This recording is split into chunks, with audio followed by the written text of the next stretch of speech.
With zero emissions and the ability to travel at more than 100 kilometers an hour, will the hyperloop be a feasible alternative to the relatively expensive, slow, and environmentally harmful means of travel we have today? In this keynote, Sebastien Gendron, co-founder and CEO of TransPod, will discuss how this Canadian company is looking to lead the field by improving travel experiences, minimizing travel time and costs, and increasing efficiency for companies transporting cargo. Thanks. Good afternoon. I hope you have a good time this afternoon, and I'm here to present you how the future of transportation will look like in a few years, and give you an overview of what we're developing at TransPod. So before I start, I just want to start with a quote. Usually we say that great companies are built on great products. I would say that it's clearly not enough. You need to know why you're doing that, and to know and to hire the great team behind it. So on our side, the why is pretty obvious.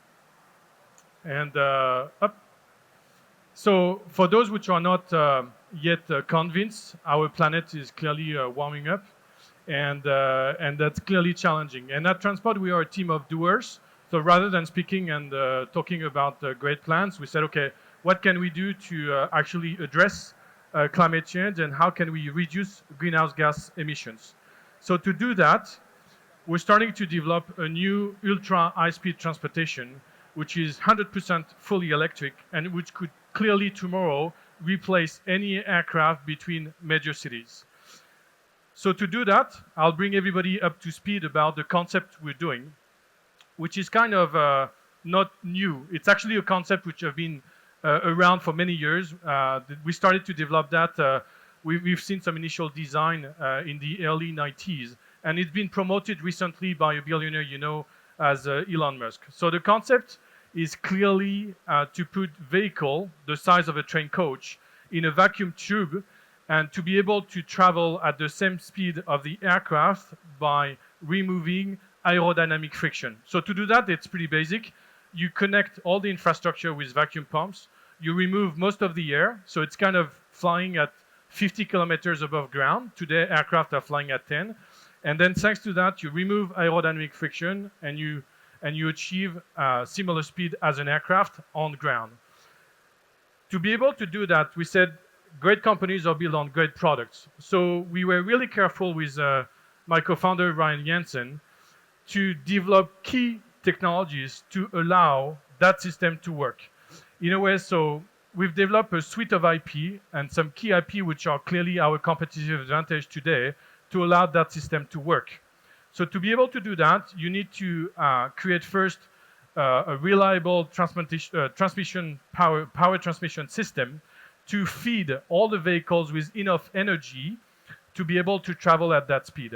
And so the trick at TransPod was really to concentrate all the technology on the vehicle to keep the infrastructure as low cost as low as possible. If you don't do that, you will have the same issues as the maglev technology known in Japan is facing as we speak. Today, if you don't want to reinvent the wheel, you can take a train from Japan, putting in a tube, remove most of the air, and achieve such a speed. The main challenge is the cost per kilometer, which is 5 times more expensive than a conventional train. So we wanted clearly to avoid that and concentrate all the technology on the vehicle to keep the infrastructure cost as low as possible. Here a picture of some work we've done with a developer in Toronto. And the key message is what we will see in that future transportation system is what we experience with Uber, Lyft, and those on-demand system. So today we don't have an on-demand system, whether we talk with a conventional train or aircraft. You need to book your train ticket or your aircraft ticket weeks in advance, and then you need to show up on time. And if you miss your train or your aircraft, you need to pay an additional ticket, which is definitely painful. Tomorrow, with such hyperloop vacuum train system, it's also to be more convenient. It needs that when you show up at the stations, take your ticket, and then board and go to your destination. We've been able to work as well on the claustrophobic aspect. So don't get me wrong, we're not designing a magnetic gun. It's a conventional transportation system with decent acceleration everybody can handle to do a comfortable travel. And then we address the claustrophobic aspect. Even if there is billion of people traveling on a subway every day without, I would say, claustrophobic issues, we believe that it's good to provide a better customer experience. And so this is an interior we've done with Semcon. So Semcon, for those who don't know who they are, they design all the interiors of Volvo cars, and you can see a bit the Swedish aspect of the interiors, and we got many other ideas too as well to improve the customer experience. Moving forward, where we are. To have a safe and reliable system, you need a regulatory body. And I'm glad to share that news or that update with you, is that the European Union actually started to fulfill its mandate, and we started to create the proper regulatory framework to make sure that such a system will be safe for passengers and goods down the road. We have the third working session this coming Friday in Brussels, and they are combining safety standards from the aerospace, railway, and space industry to make sure that we will have the certification down the road. And so in terms of timeline, we're looking at the certification by 2025. So it's just a few years ahead of us. Just to confirm that we're not talking about science fiction. This is something currently under development. Just a few words about the EU. EU launched a call for action, so that was end of last year, to actually know which country would be interested to develop that regulatory framework. And more than 50% of European countries responded yes, so positively to that demand, and we've started to work collaboratively with them to develop that. Moving forward at TransPod, we're developing that between Europe and Canada. So we're a good example of collaboration between Europe, France, and Italy mainly.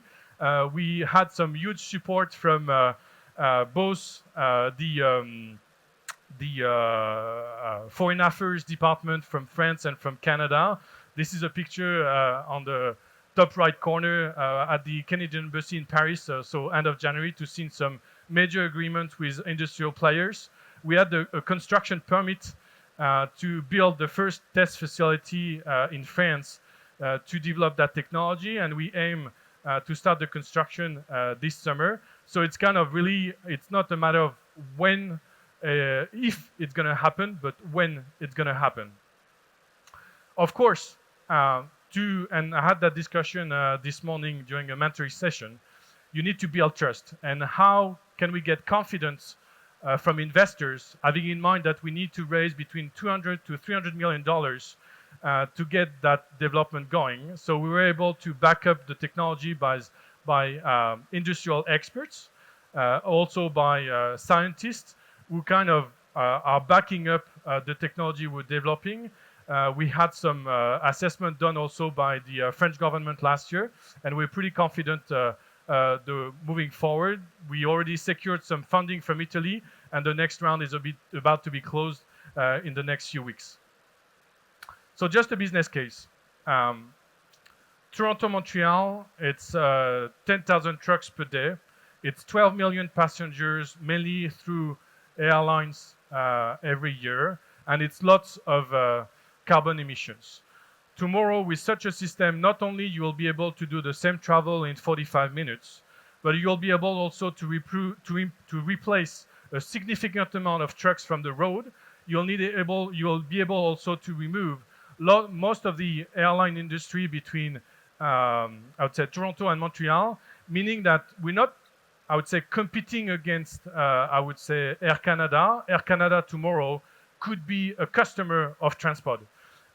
Having in mind that instead of buying airplanes to fly between Toronto and Montreal, they could buy pods the same way as Via Rail could buy pods tomorrow to operate that, or express freight companies such as FedEx, DHL, UPS, and so on.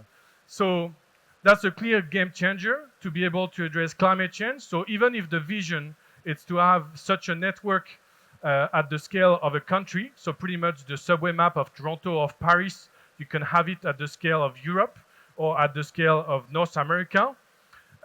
We start with reliable and profitable corridors such as Toronto-Montreal. There's another one in Canada we're working on. It's the one between Calgary and Edmonton.